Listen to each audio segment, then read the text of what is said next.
갈라디아서 4장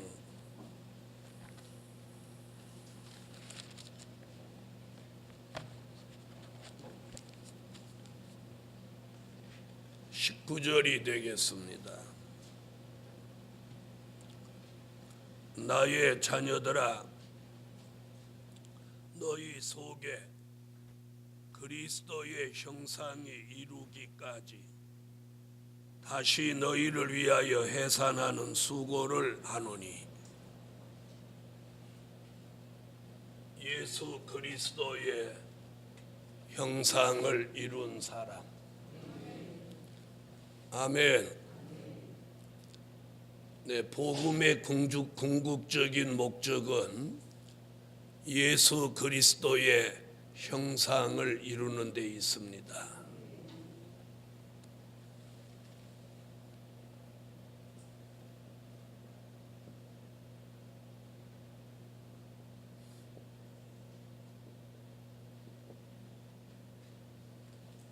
예수를 믿지 않았던 사람은 먼저 예수를 믿는 사람이 돼야 됩니다.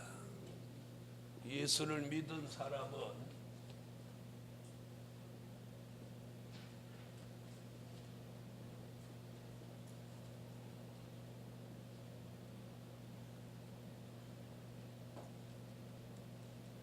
예수 그리스도의 형상을 이루는 것이 궁극적인 목적이에요. 자, 예수 그리스도의 형상은 빌립보 3장 21절, 고린도전서 15장 44절로 49절,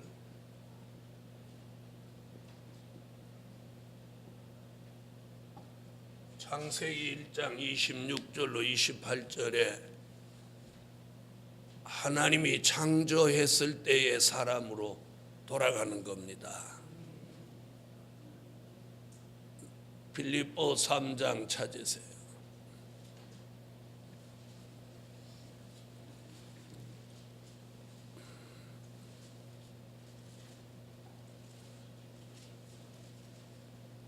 빌립보서 3장 21절. 찾으셨으면 읽어주세요.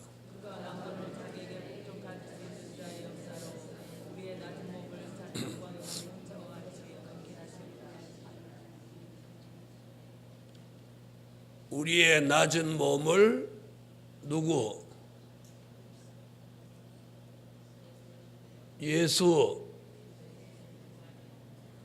예수님의 영광의 형체와 같이 변케 한다. 이게 예수 그리스도의 형상. 고린도전서 15장.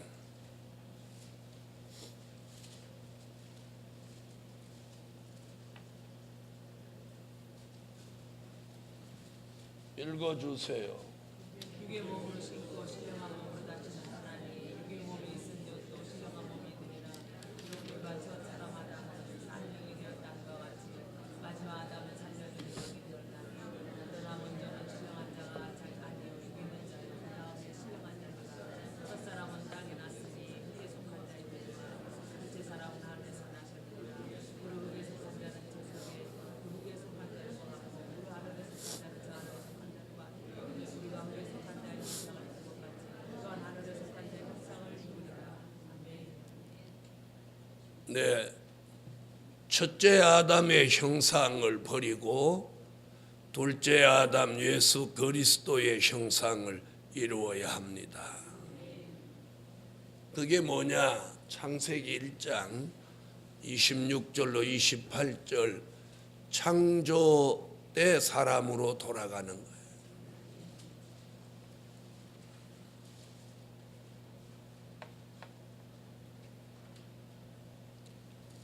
읽으세요. 하나님이 가라사대 우리의 형상을 따라 우리의 모양대로 우리가 사람을 만들어서 우리로 하나의 공부와 가정의 세와 목축과 온 땅과 땅의 근본을 다스리게 하자 하시고, 하나님의 자기 형상 고 하나님의 형상에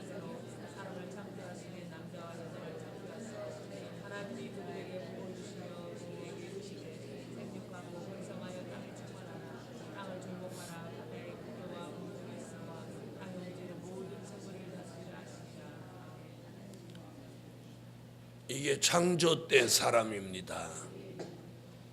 하나님의 형상대로 모양대로 지음받은 인간이 범죄하고 타락하여서 짐승같이 타락했는데 다시 그리스도의 형상으로 회복되는 거예요. 자, 먼저는 예수를 믿어야 돼요. 사도행전 16장 31절을 찾으시겠습니다. 사도행전 16장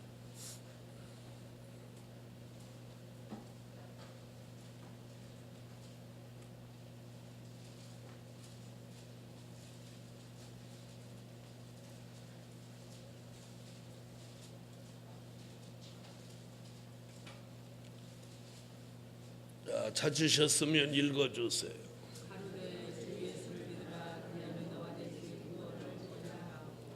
아멘. 주 예수를 믿어야 됩니다. 그럼 우리는 믿었죠? 그러면 거기서 한 단계 더 나가는 게 뭐냐? 예수 그리스도의 형상이에요. 우리는 그리스도의 형상이 이루어져야 돼요.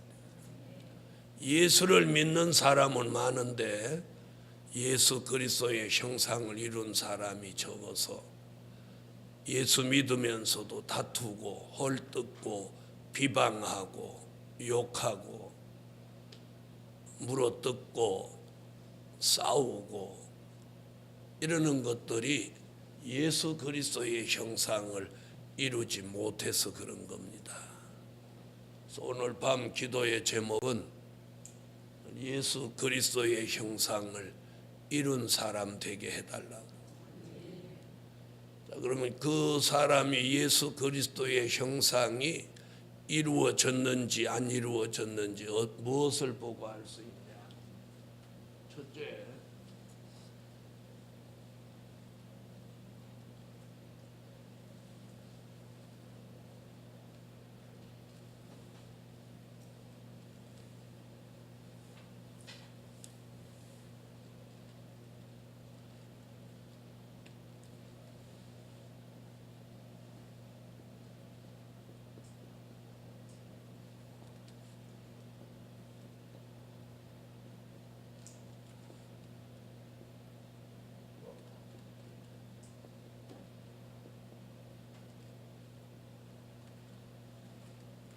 예수의 마음을 받은 사람,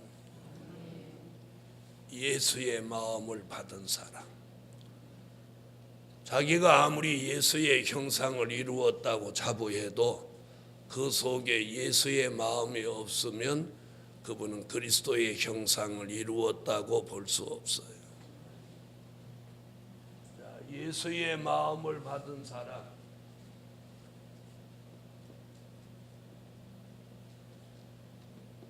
에스겔서 36장 26절.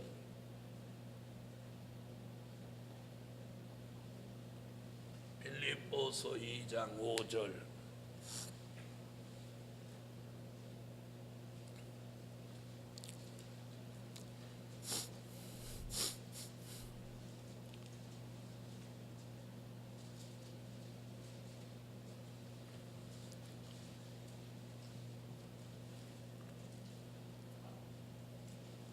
찾으셨으면 읽어주세요.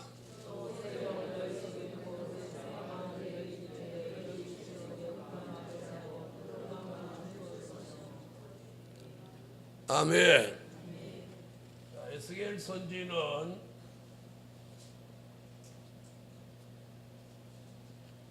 새 영과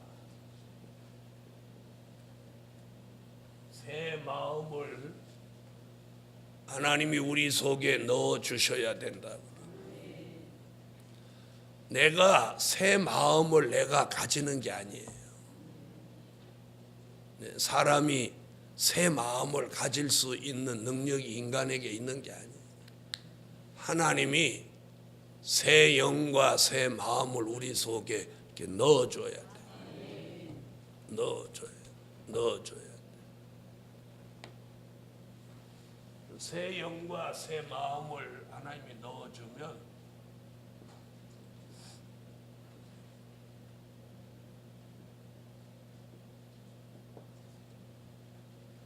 우리 마음의 변화가 일어나는 거예요.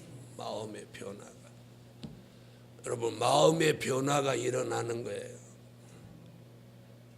그래서 우리가 노력해서 마음이 바꾸어지는 거 아니에요. 절대로 내 힘으로 마음을 바꾸어지는 게 아니에요. 그럴 것 같으면 악한 사람이 어떻게 나오겠어요?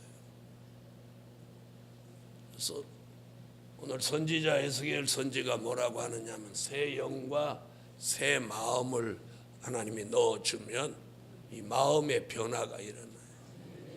그래서 거기 본문에 보면 뭐라고 그랬느냐면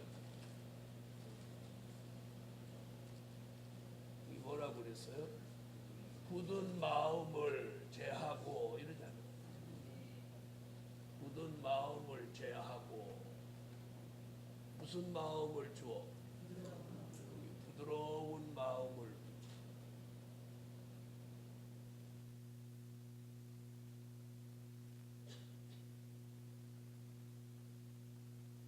그래서 내 마음을 내가 어떻게 하는 게 아니에요. 그래서 하루도 빼놓지 말고 새 영과 새 마음을 구해야 돼. 그래서 매일 새벽마다 새 영과 새 마음을 구해야 됩니다. 그래서 뭐가 와야 돼요? 마음의 변화가 와요. 그래서 굳은 마음은 자꾸 나가고 부드러운 마음을 줘서 마음의 변화가 오는 증거가 뭐냐?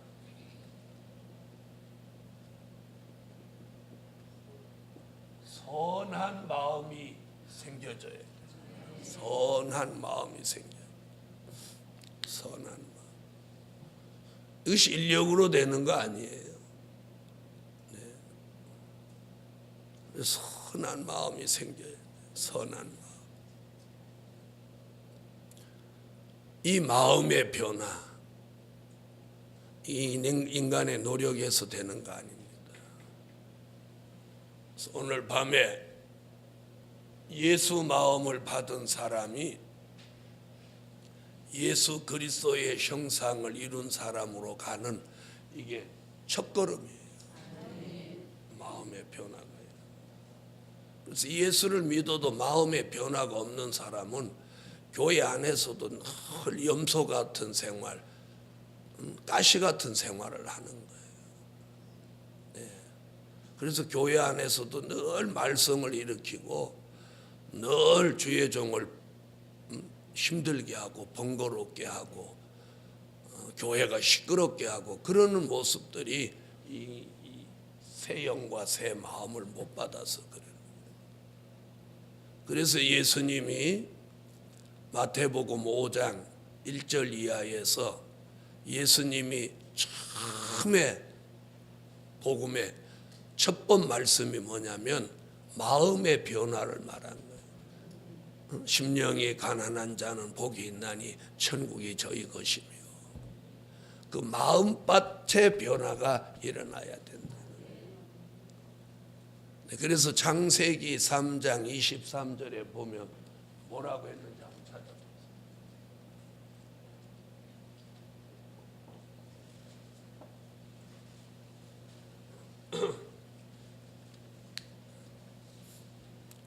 창세기 3장 23절.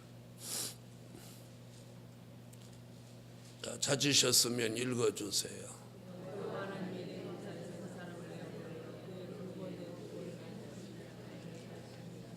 여기 보니까 뭐라고 하느냐면 근본된 토지를 갈게 했더라.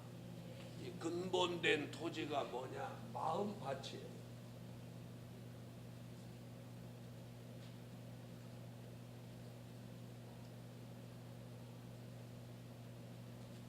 그냥 마음밭이 아니고 타고난 마음밭. 사람이 하나님의 창조함을 받고 타고날 때부터 창조함을 받은 마음밭이 있는 거예요. 그것을 성경에서 뭐라고 하느냐면 근본된 토지라. 근본된 토지. 그러니까 근본적으로 타고난 마음밭, 그걸 무엇하게 한다고? 갈게 하였더라. 그래서 내 마음밭을 자꾸 갈아야 돼. 그래서 복음서에 보면 예수님이 씨 뿌리는 비유에서 나오죠. 마음이 길가밭, 돌짝밭, 가시밭, 그리고 옥토. 우리가 돌짝밭, 길가, 가시밭은 자꾸 갈아서 뭐 될 때까지, 옥토가 될 때까지. 그래서 창세기 3장 23절 말씀이 에덴 동산에서 내어보내면서 근본된 토지를 갈게 하였더라. 그럼 마음밭을 간다는 그 의미가 뭡니까? 회개. 타고난 마음밭을 가는 게 뭐냐면 회개. 돌이킴. 내 마음에 좋지 않은 것들을 뽑아내는 것이 작업이 뭐냐?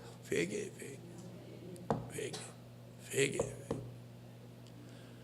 그래서 회개와 눈물이 많은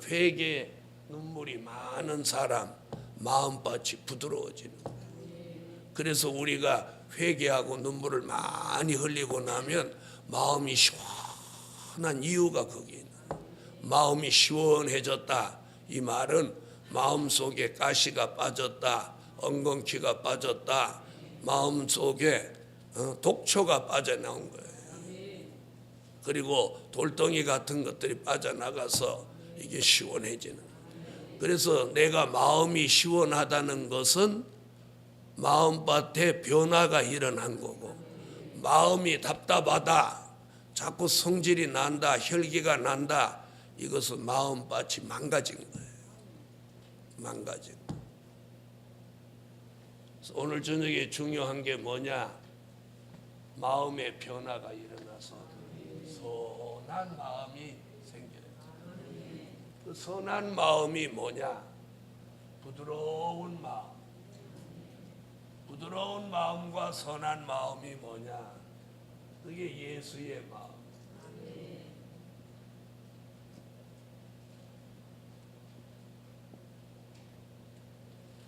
그게 예수의 마음. 자, 그럼 그 사람이 마음의 변화가 왔는지 안 왔는지 그걸 분별해야 돼. 그래서 예수의 마음의 변화가 왔다면 새 영과 새 마음을 받았다는 거예요. 마음의 변화가 안 왔다면 새 영과 새 마음을 못 받은 거예요. 새 영과 새 마음이 우리 속에 들어오면 마음의 변화가 일어나게 돼 있어요. 무엇인가를 먹으면 배가 부르게 돼 있어요. 그렇죠? 자, 예수의 마음은 뭡니까? 예수의 마음. 예수님의 마음은 순종하는 마음. 순종하는 마음. 자, 마음의 변화가 왔다 안 왔다 뭐 부분하냐? 그 사람이 순종하나 안 하나 보면 압니다. 막 고집 쓰고 자기 주관이 막 자기 주관을 내놓고 주의 종이 권면해도 안 듣고 이런 사람 마음의 변화 안 온 겁니다. 우리가 마음의 변화에 가장 두드러지는 게 뭐냐면 순종이에요. 순종. 네. 그래서 사무엘 선지자가 뭐라고 하죠? 사무엘상 15장 21절로 22절에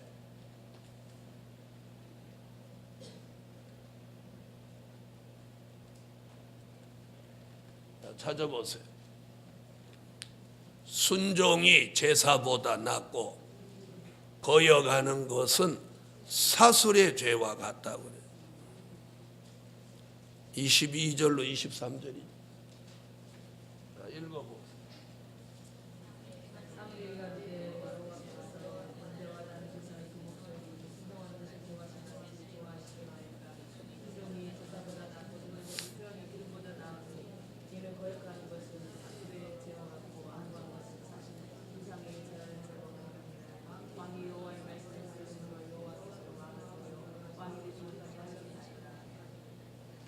여러분 성경 66권을 창세기로부터 계시록까지 훑어봐도 순종하고 복을 못 받은 사람이 없습니다. 그리고 거역하고 복을 받은 사람이 없습니다. 그래서 마음의 변화가 온 사람 절대 순종합니다. 절대 하나님의 말씀 앞에 순종하고 성령의 인도 감동이 있을 때 절대 순종하고 주의 종의 권면이나 지시가 있을 때 반드시 순종하고 반드시 순종하고 반드시 순종. 자, 불순종하는 사람들은 어떤 사람들이냐? 자아가 강한 사람들입니다. 자기 자아가 강한 사람. 이 사람 예수 마음 아닙니다. 예수 마음. 그래서 새 영과 새 마음을 받았다면 예수님의 마음이 들어와 있어요. 그 예수님의 마음의 가장 기본적인 게 뭐냐? 순종이에요. 마음이 근본적으로 변화가 안 되면 절대로 순종할 수가 없어요. 순종할 수가. 순종하는 채는 할 수 있지만 순종할 수 없어요. 그래서 예수의 마음은 무엇하는 마음? 순종하는 마음. 순종하는. 그 다음에 예수님의 마음은 사랑하는 마음이에요. 아직도 남을 미워하는 마음이 있으면 이 사람 마음 변화 안 된 거예요. 미워하는 사람이 없어요. 그래서 오늘 저녁에 눈을 감고 기도하시면서 자기 마음을 들여다보세요. 미워하는 사람이 있나 없나.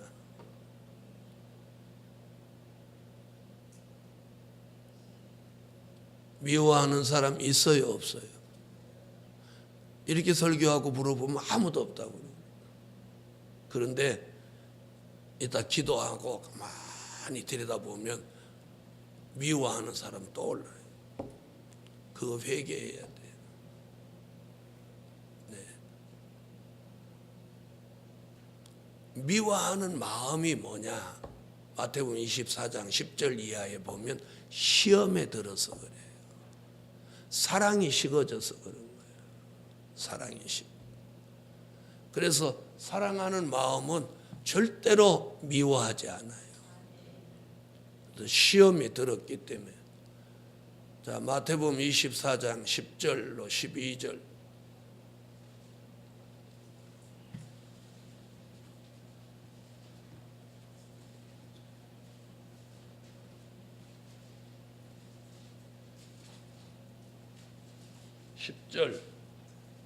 (10절로 12절) 마태복음 24장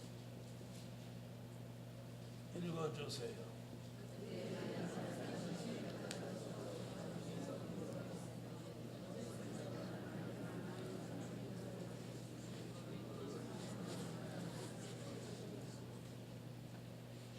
자, 미워하는 마음은 뭐가 식어져서 그래?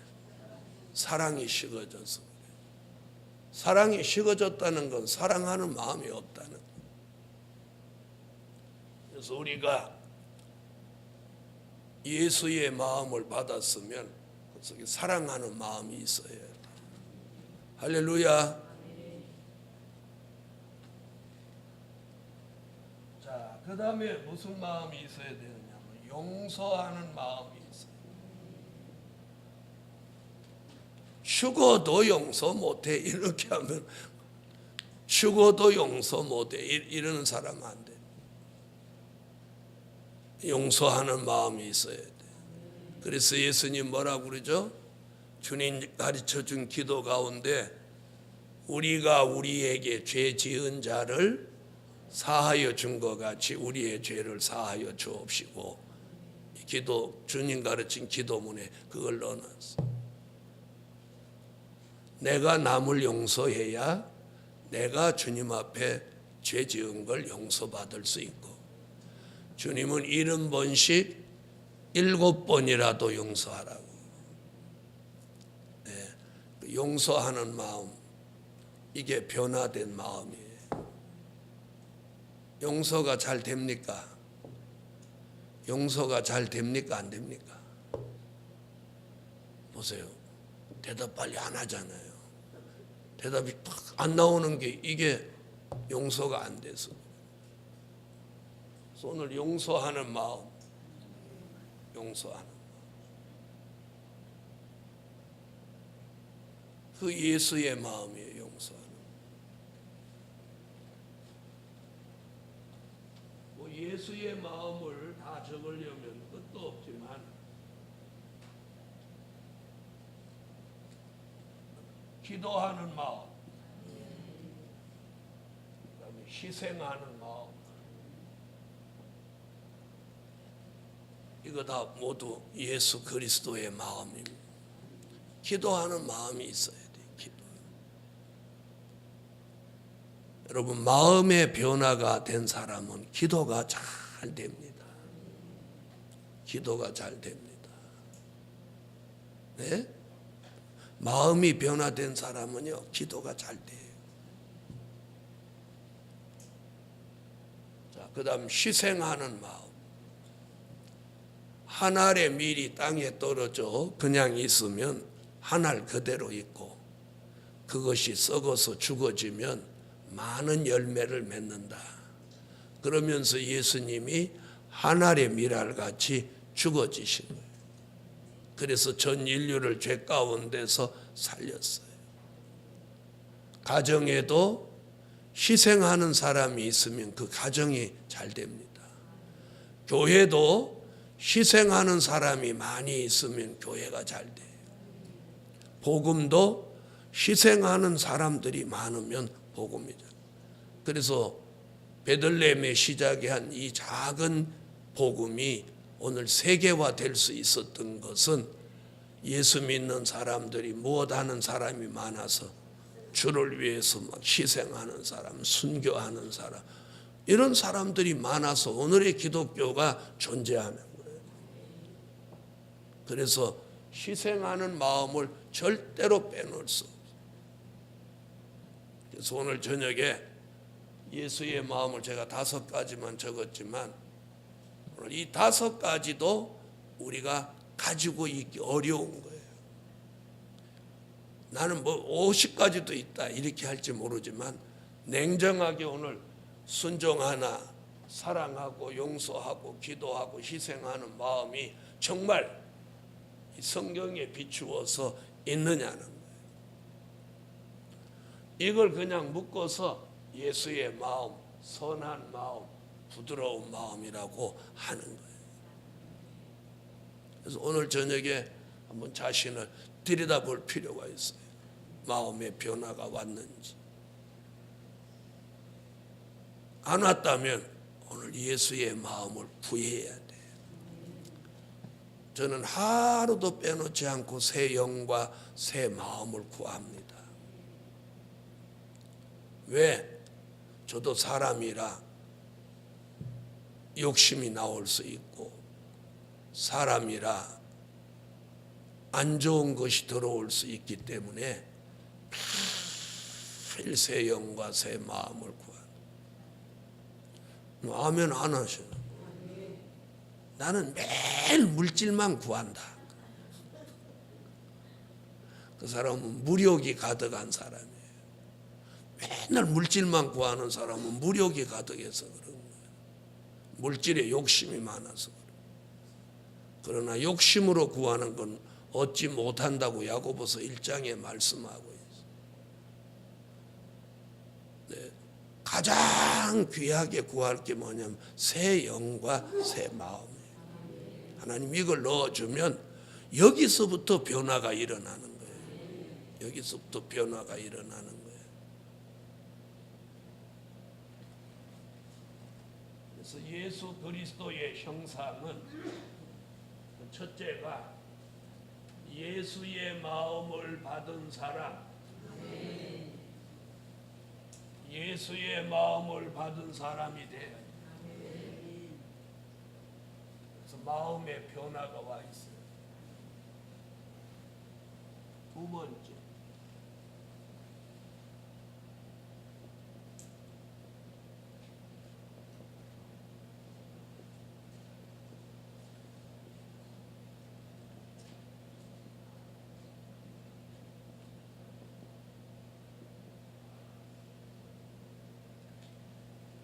신의 성품을 받은 사람, 마음이 변화된 사람은 그 다음에 오는 게 뭐냐? 성품의 변화가 오는 거예요. 성품의 변화. 아멘.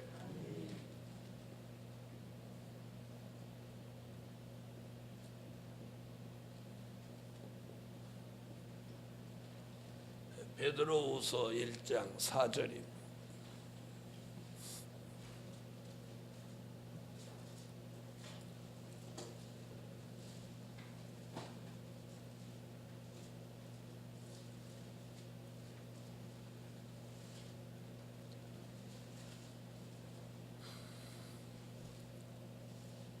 자, 찾으셨으면 읽어주세요.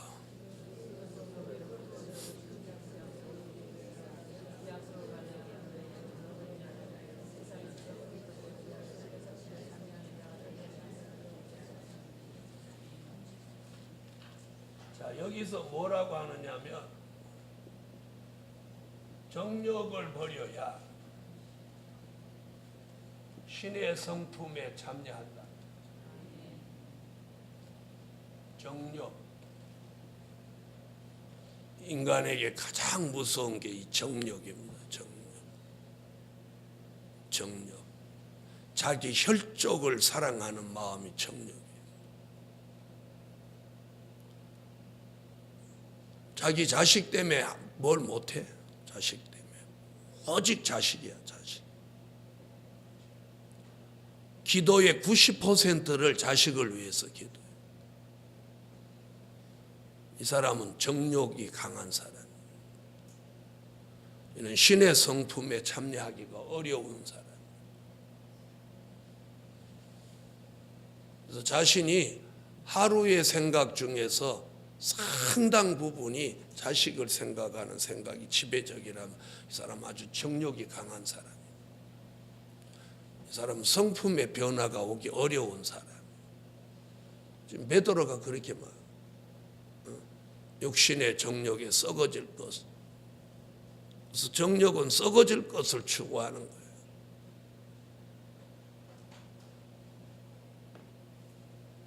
그래서 믿음의 사람은 정과 욕심을 그랬어요. 정과 욕심을 십자가에 못 박았다. 아멘. 우리 속에 있는 정과 욕심을 십자가에 못 박아야 돼. 주를 위해서 하는 일은 인색해도 자기 자식을 위해서 하는 일은 우아합니다. 이게 정욕입니다. 이게 정욕. 이런 정욕의 사람이 변화되지 않으면, 그래서 정과 욕심을 십자가에 못 박지 않아요. 십자가에 못 박지 않아요.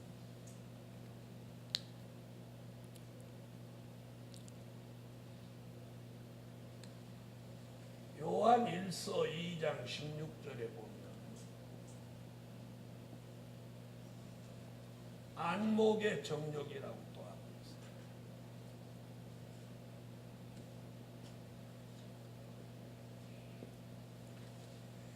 정욕이 눈에 들어가 있는 눈에 가득한 사람, 눈에 충만한 사람을 안목의 정욕이라고.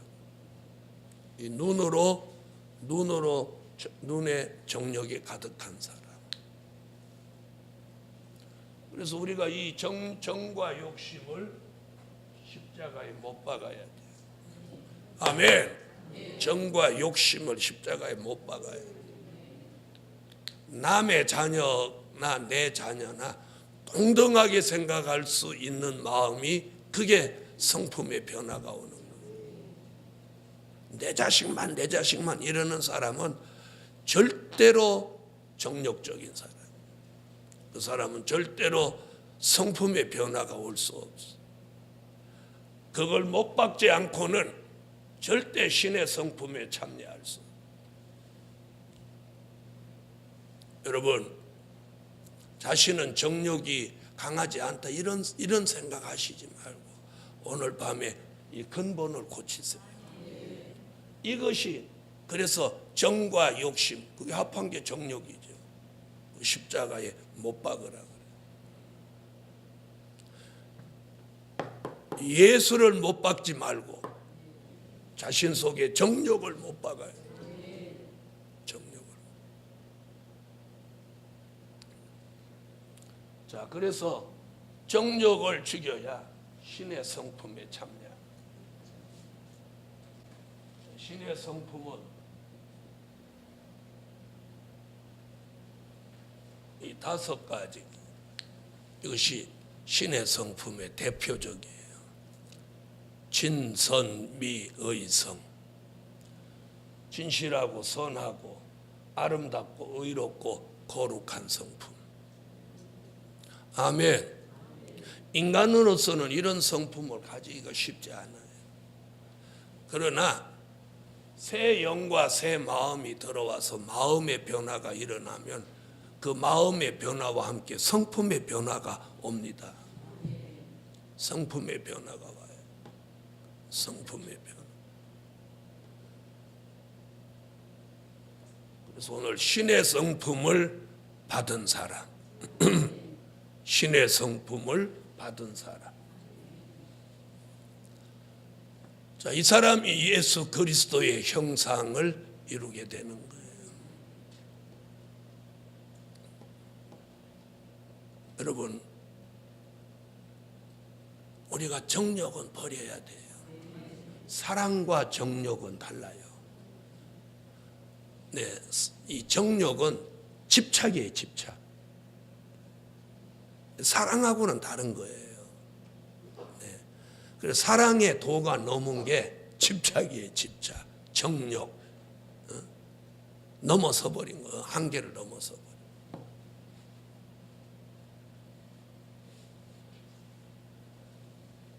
마지막 사명자에게 있어서 정욕은 금물입니다. 독입니다. 독이에요. 그래서 그런지 저는 전도사 초임 때부터 저분이 워낙 무섭게 하셔서 그런 부분은 아주 초월해버렸어요. 그래서 오늘 신의 성품을 받은 사람은 무엇이 사라져야 돼? 정욕. 정과 욕심. 그걸 합해놓은 게 정욕이에요. 네. 사람이 정에 약한 사람이 있죠. 응? 그럼 누가 조금만 잘해도 홀딱 넘어가 버려요. 그런 사람이 누가 조금만 더 안 좋게 해봐, 막 이러지. 이게 아주 못 쓰는 거예요. 그래서 오늘 신의 성품을 받은 사람. 그래서 이 정욕에 강한 사람들은 경계해야 되는 게 뭐냐면 감정의 기복이 심하다는 거예요. 정욕에 강한 사람은 감정의 기복이 심해요. 대체적으로 그래요. 오늘 밤에 그 약점만 포함하면 그 마음이 주님께로 향해져야 돼. 정욕으로 살던 그 마음이 그걸 버리고 주님께로 향해야 돼. 그런 사람이 신의 성품을 받게 되는 거예요.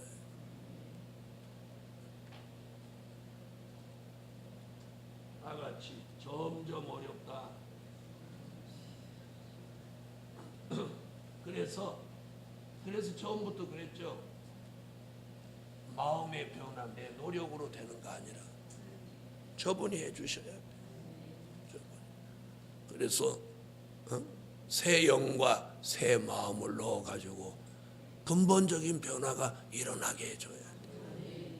일어나게. 자, 보세요. 엘리 제사장이 3대 직분을 가진 최고의 사람이 왜 그 집안이 망했어요? 자식 관리가 안 돼서 망한 거예요. 자식 관리가 안 돼. 그래서 세상에서도 농사 중에 자식 농사가 최고의 농사라고 사람들이 일컫는 게 뭐예요? 자식이 잘 돼야 그 집안이 잘 되는 거예요. 그런데 성경은 정력을 버려야만 그 자녀가 잘 된다. 자, 세 번째.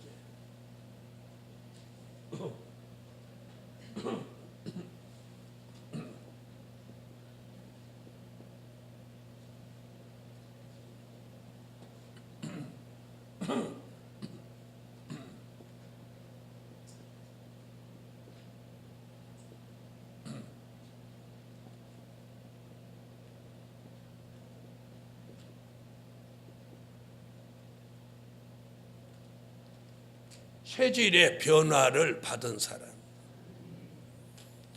자, 보세요. 마음과 성품은 내면적인 얘기예요. 그러니까 제일 먼저 변화는 내면적으로 일어나야 돼요. 내면적인 변화. 내면적인 변화가 일어나면 그 다음에 이제 겉사람으로 오죠. 체질은 겉사람이에요. 이제 내면적인 변화가 표면적인 변화로까지 이어지는 거예요. 그러니까 사람을 이렇게 봤는데 표면적으로 벌써 변화가 왔다. 이건 어디에 변화가 왔다는, 이미 왔다는 증거예요. 내면적인 세계의 변화가 왔기 때문에 표면적인 세계의 변화가 드러나는 거예요. 무슨 말인지 아시겠어요? 네. 그래서 체질의 변화를 받은 사람. 체질의 변화를 받아요.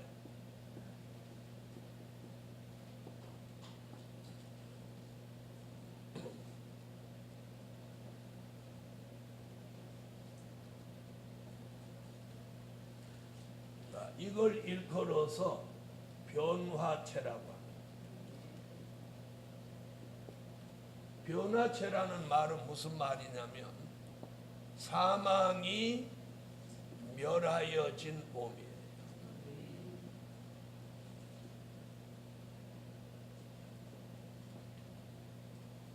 사망이 멸하여진 몸을 변화체라고 하고, 변화체란 체질의 변화가 온 사람. 그래서 오늘 중요한 것이 이 체질의 변화가 와야 돼요. 할렐루야. 자, 이사야 25장 6절로 8절.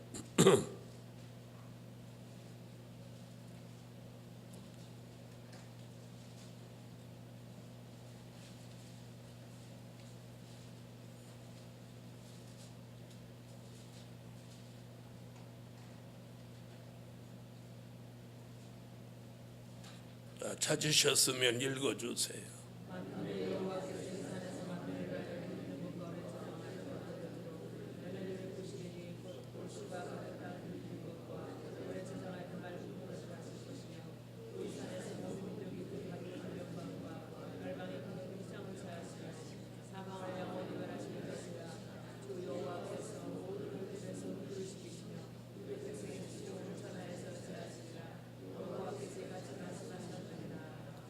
이 사망이라는 것이 에덴 동산에서 선악과를 따먹으면서 들어온 거예요. 먹음으로 들어온 사망은 먹음으로 치료되는데, 골수의 기름 오래 저장한 맑은 포도주를 먹음으로 사망이 멸하여진다. 아멘.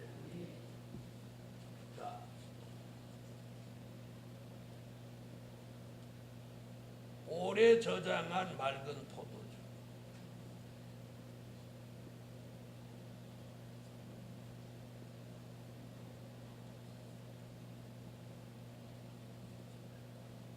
골수의 기름.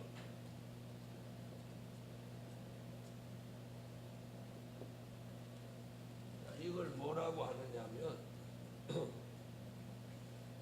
선지서의 말씀과 요한계시록의 말씀을 일컫는, 이 두 가지를 합해서 먹은 사람이 사망이 멸하여지는데, 말인데 이게 뭐냐? 한마디로 말하면 될 일의 말씀이에요. 될 일의 말씀. 될 일의 말씀을 먹는 사람은 에덴 동산에서 선악과 따먹고 들어온 사망이 멸하여지는 거예요. 이럴 때 그 말씀, 그게 말씀이니까 말씀대로 믿는 사람은 그 믿음대로 그 말씀대로의 역사가 오는 거예요. 그런다고 뭐 될까? 여러분, 히브리 민족이 광야에 나와서 풀뱀에 몰린 사람들이 수두룩하게 나왔어요. 그때 모세가 노뱀을 만들어서 이렇게 장대 끝에 꼽아놓고 그걸 바라보라고.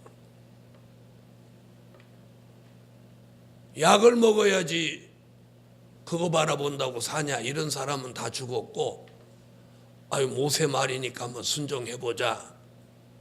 모세 말이 하나님의 말씀이니까 순종하고 그 노뱀을 바라본 사람은 다 치료함을 받았어요.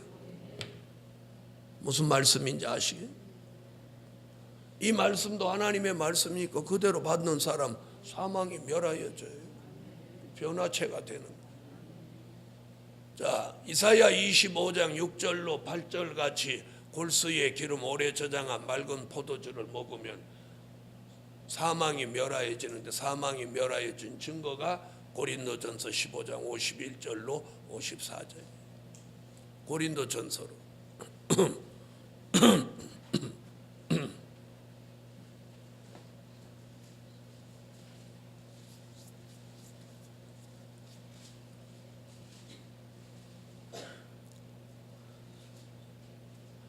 읽어주세요.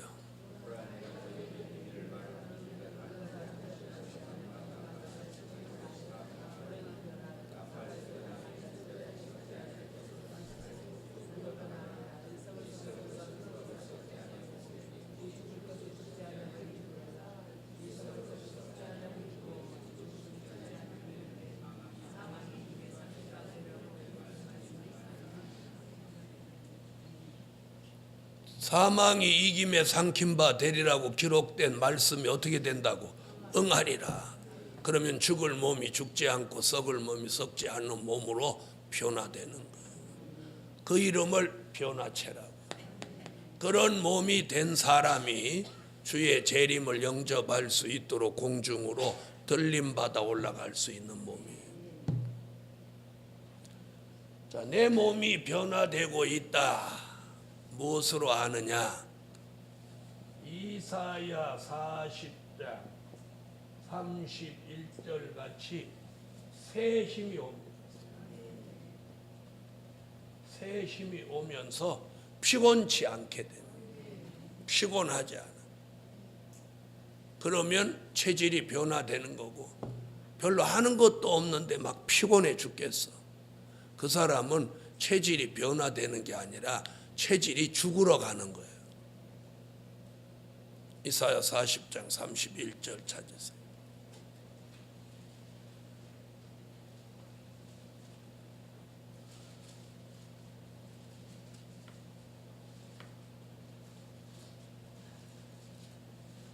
자, 찾으셨으면 읽어주세요.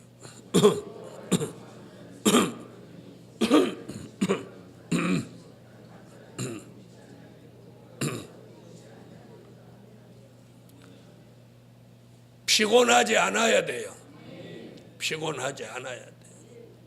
여러분, 우리가 힘든 거하고 피곤한 거하고 구분할 줄 알아야 돼요. 무슨 말이냐면, 내가 오늘 일을 너무 심하게 해서 그건 힘든 거예요.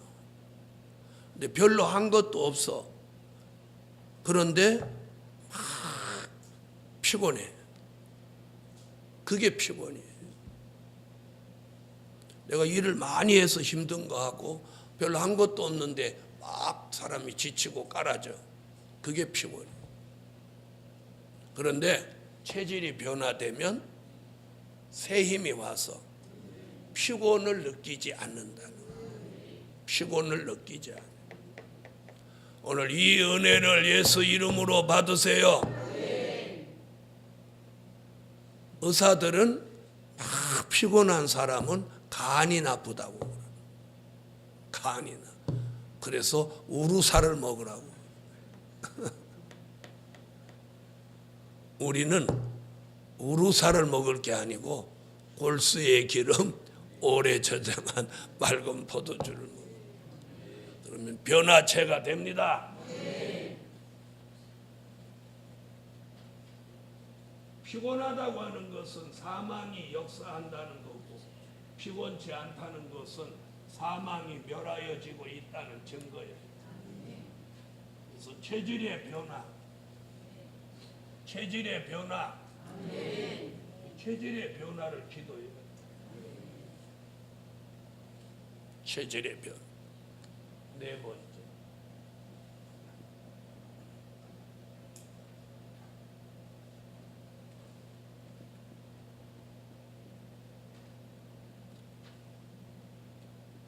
생활의 변화를 받은 사람.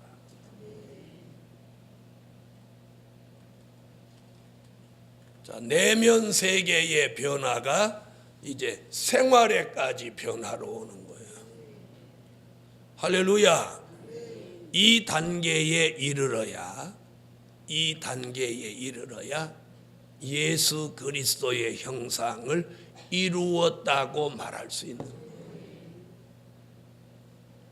툭하면 누구하고 싸워? 교회에서도 별난 사람으로 막 소문나. 예수 형상이 아니죠. 자, 생활의 변화까지 와야, 네 번째까지 와야 예수 그리스도의 형상을 이룬 사람이에요. 그럼 생활의 변화는 어떤 것이냐? 디모데전서 4장 11절로 12절, 고린도후서 2장 14절로 16절, 딱 두 가지. 본이 되는 생활, 본이 되는 생활. 또 뭐냐? 향기 나는 생활.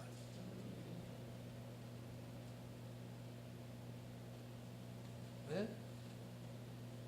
무엇 되는 생활? 디모데전서 4장 11절로 12절까지, 고린도후서 2장 14절로 16절. 본이 되는 생활, 향기 나는 생활을 해야 돼. 본이 되는 건 몰라도 향기 나는 건 간단하게 할 수 있겠다. 향수 뿌리면 되겠다. 그런 얘기는 아니죠. 그래서 생활의 변화를 받은 사람은 두 가지가 변화돼야 돼요. 본이 되고 향기 나야 돼요. 자, 성경을 찾으세요. 디모데전서 4장 11절로 12절.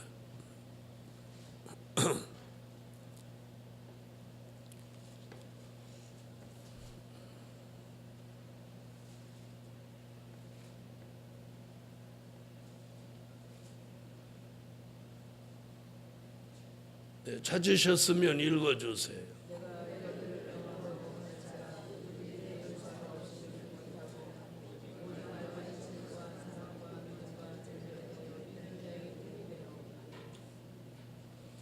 말과 행실과 사랑과 믿음과 정절에 대해서 믿는 자에게 본이 되게 살아가요.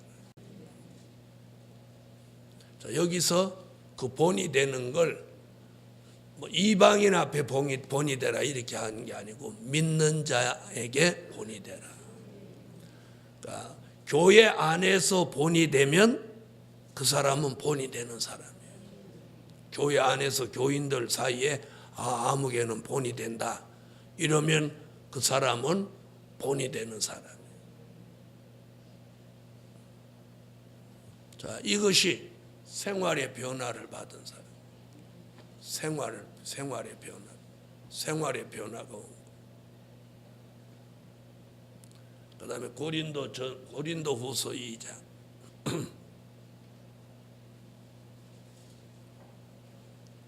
14절로 16절 찾으세요.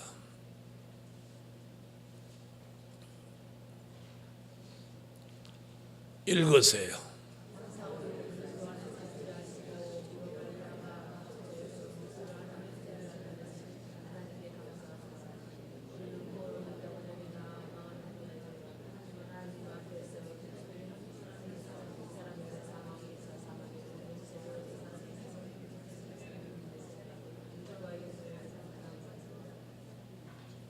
그리스도의 향기.